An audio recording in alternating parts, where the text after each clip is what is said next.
¿Todo eso? ¿Por qué van a disparar? Porque están persiguiendo a alguien que está aquí dentro, joder.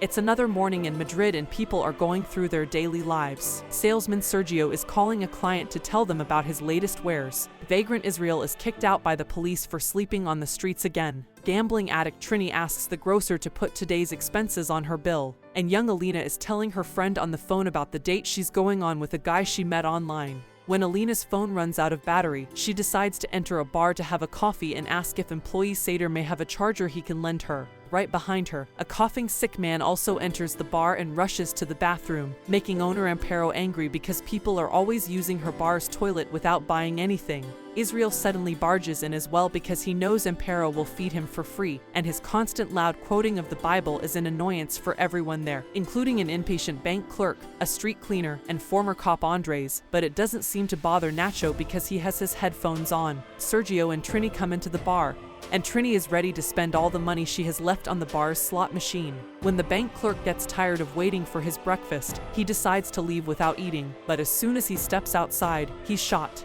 Everyone in the streets runs away and all the people in the bar panic, although it takes Nacho a moment to catch on to what's going on because he didn't hear the gunshot.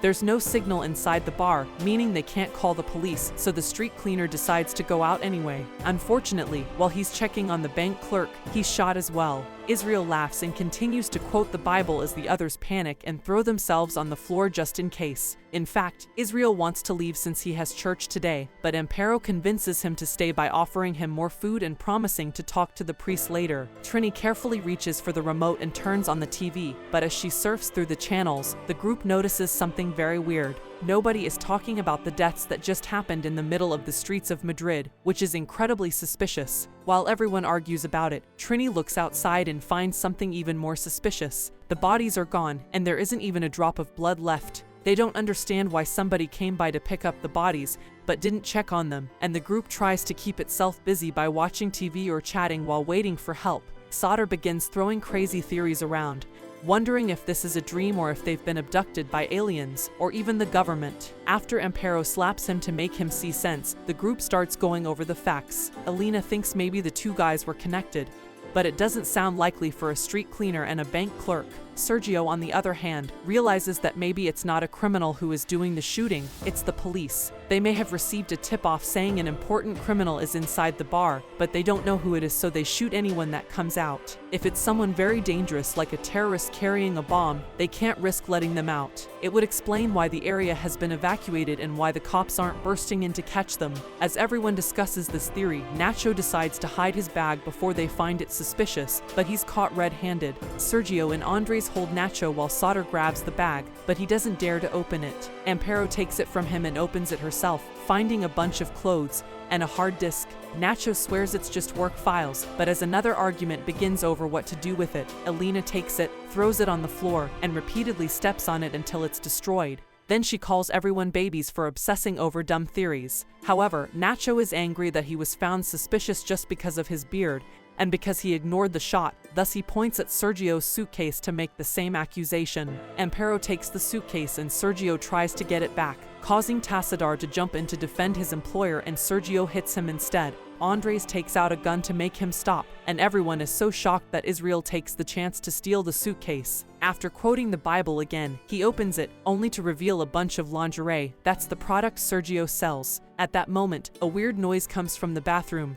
They had forgotten about the sick man. The door is locked, so Andres shoots it to open it, and they find the man on the floor bent over the toilet with bleeding ears and a weird-looking syringe next to him. Suddenly, another noise gets their attention, this time coming from the streets. It's a truck carrying special masked agents that ignore the group's cries for help and instead pile up tires outside the bar to then start a fire. This fire lets out a heavy dark smoke that appears on TV. The news anchor talks about a big fire in the middle of Madrid, so the group realizes this has been started by the government to cover up the killings. The sick man then comes out of the bathroom in terrible condition. He drops his phone and tells them don't touch me before he falls to the floor and dies. Nacho grabs the man's phone, and by looking at the pictures, they find out he belonged to the military and used to work in Africa. The pictures also show a group of men wearing hazmat suits. Now everything is clear, this man has brought a deadly disease with him.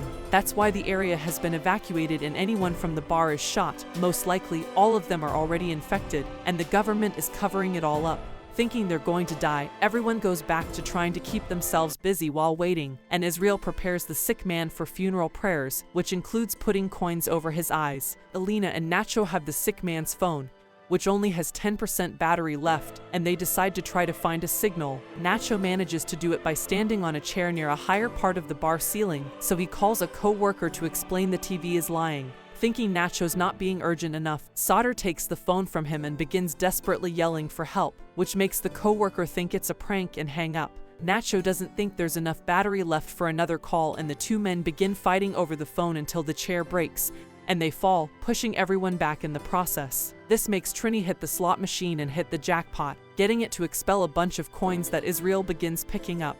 Andres wants a turn with the phone next, but Amparo warns him not to touch it because it used to belong to the sick man. In fact, Amparo wants everyone that touched the sick man to stay away from her. Andres and Sergio agree with her, thinking precautions should be taken, so they run away from the group that did touch him to hide with Amparo behind the counter. Helena thinks this is ridiculous because they've been together for hours now, and they've all touched each other, but the trio is firm on their decision. In fact, Andres threatens them with his gun to make them go down to the storeroom and take the sick man's body with them. Nacho doesn't want to go but changes his mind when Andres shoots the slot machine to show how serious he's being. Israel is taking his sweet time as well, too busy quoting the Bible, thus Amparo convinces him to go by giving him 2 bottles of alcohol. Inside the dirty old storeroom, the group chats to pass the time. But Trini is claustrophobic and starts to panic.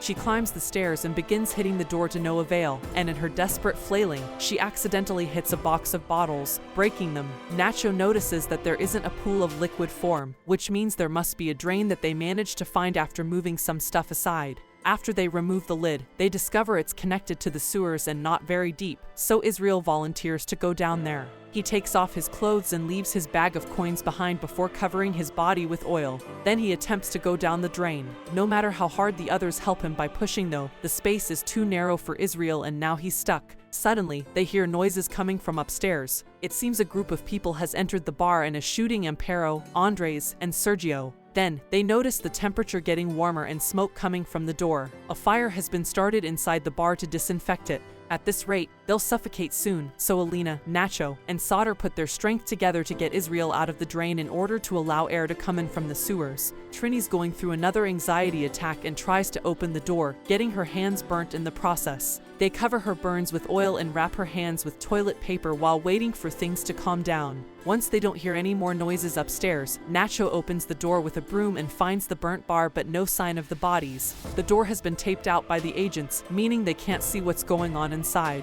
The group decides to come out of the storeroom and Nacho finds Andre's gun, so he hides it in his pants even if the warm metal burns his skin. Trini wants to go outside and ask for help, but Nacho reminds her that revealing their presence will only get them killed. None of them feel sick, which makes Nacho think it's just a matter of staying hidden for a few days until the incident is forgotten. After all, there's plenty to eat and drink in the storeroom. A sudden noise startles everyone.